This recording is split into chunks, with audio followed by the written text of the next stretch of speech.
Hello, my name is Allison Carmen, and welcome to my podcast, 10 Minutes to Less Suffering. And the name of today's podcast is Do You Have Post-Pandemic Stress? What's so interesting about this post-pandemic stress that I'm starting to see is a lot of people feel stressed because life is not the way it used to be. I'll hear people say, the world has never felt so chaotic. I'll hear people say that I just can't handle work like I used to. Or for some people, the fact that COVID exists is very upsetting to them. Or they'll talk about the economy, they'll talk about inflation. But when people talk about things, they're always saying it's not like it used to be. So what they're doing is they're comparing today to pre-pandemic. And a lot of them are actually walking around trying to make life the way it was, or expecting our lives to go back the way it was before.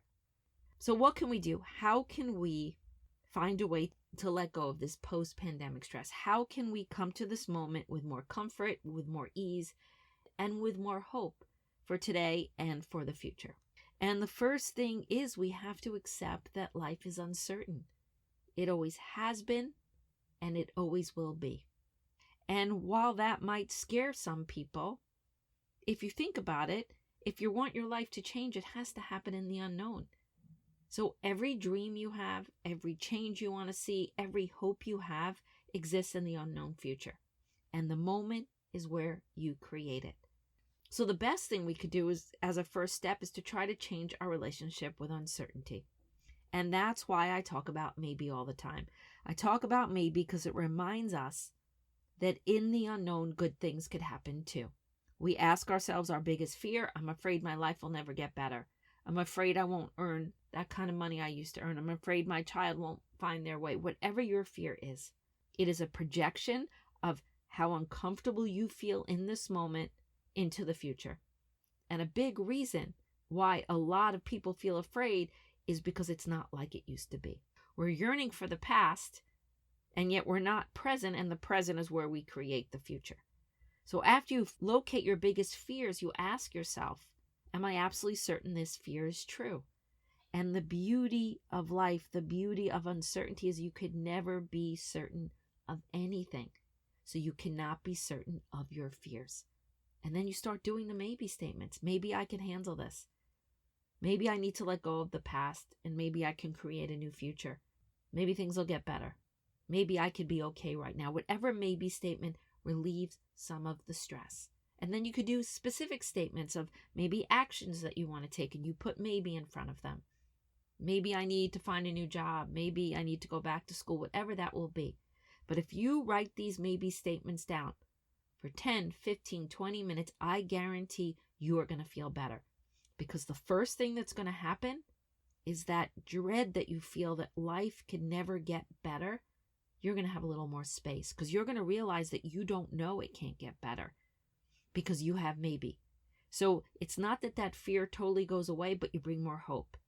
And hope is the beginning. Hope is always the beginning of a new intention, of a new thought, of a new place to be. So that's a great practice for some of your post-pandemic stress, is that you're not looking at the future thinking it's definitely going to be bad. And remember, when you hear people say things are bad, they're never going to get better, these are people who are selling you despair. And despair is just another form of certainty. So when people sell you despair with all their facts, they don't have expansive thinking. They don't believe in possibilities. They don't believe in miracles. They just are sitting in this really comfortable, cozy, negative place. And if you want to find the strong person in the room, if you want to listen to someone else, listen to the person who's willing to see it differently. Listen to the person who's willing to sell you new possibilities, new opportunities, new ways. That's the person that's going to make the world a better place. That's the resilient person, and that's the person you want to be as you're trying to change your life. So go towards the maybe, go towards the possibility, and remember that uncertainty is your best friend, because if you want your life to change, it has to happen in the unknown. And then all of a sudden you're not as stressed because you feel hopeful, because you realize you don't know. And if you don't know, there's so many things you can do with your life. But the other piece, which is really important, is that longing and that yearning for the way things used to be. It is very stressful to come to this moment and want it to be any way other than it is. We all know this intellectually, but emotionally, we don't want there to be inflation. We don't want there to be a chronic disease out there. We don't want it to happen again. We don't want all the chaos. But whatever is happening in the moment, it's our resistance that causes us stress. We don't have to like what's happening, but when we accept it, so much of our stress goes away. And it's hard, I get it, because sometimes our past is something that we really miss, that we yearn for. We actually liked it better than the moment we're in.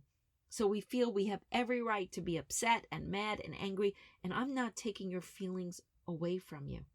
But if you keep wanting life to be the way it was before, you're never going to find peace.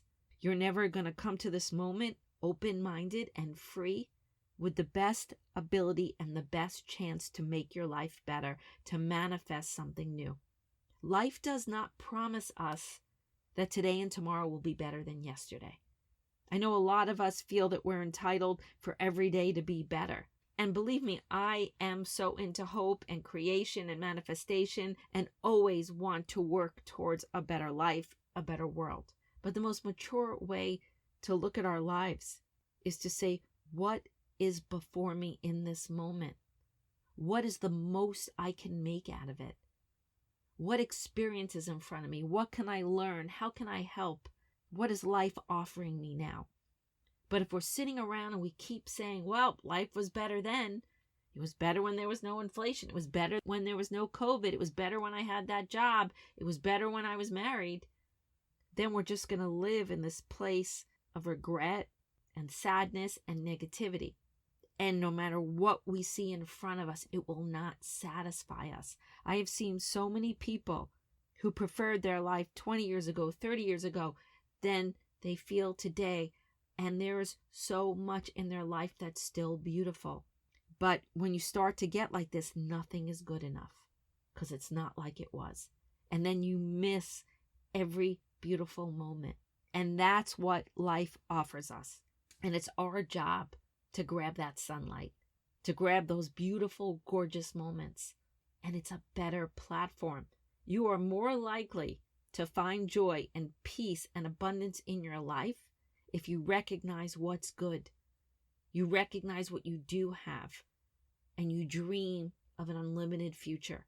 But if you're hanging on to the past and you keep saying it was better then, even if it was, you're going to have a hard time seeing the beauty today, the creation today. So again, there are two reasons why some of us are having a lot of trouble in this post-pandemic world with a lot of stress. One, we keep reminiscing about the past, wanting the past to come back, wanting things to be the way that they were. So we're in constant resistance, we're not accepting, and we're not seeing what's before us. And then we're not believing that the future can change. We're not believing in possibilities. We're not believing in opportunities. We are in total resistance and negativity when this moment is offering all of us something new. Every moment is new. That is the beauty of life. We think it's the same. It is never the same. And that means new things can happen. So the thing that scares you the most, uncertainty, is the thing right now that's offering you the most. That's offering you new life. But you need to come to this moment and see it for what it is. You see, the past is no longer with you. You could love it. You could think about it. You could honor it.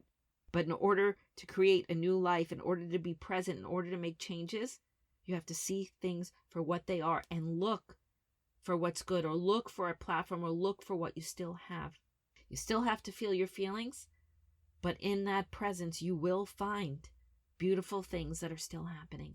And if you get scared about the future, you have that maybe practice, and you have that knowing, because the future's unknown, possibilities are infinite.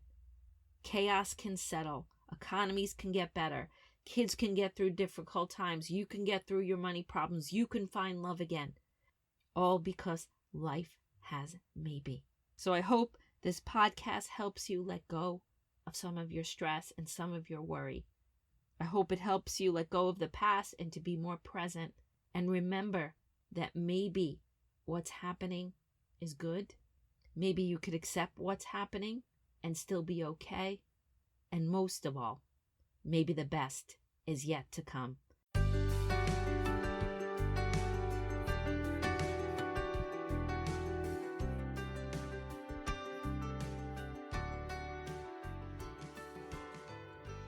Thank you for listening to this podcast today. If you'd like to get in touch with me, you could email me at allison@allisoncarmen.com.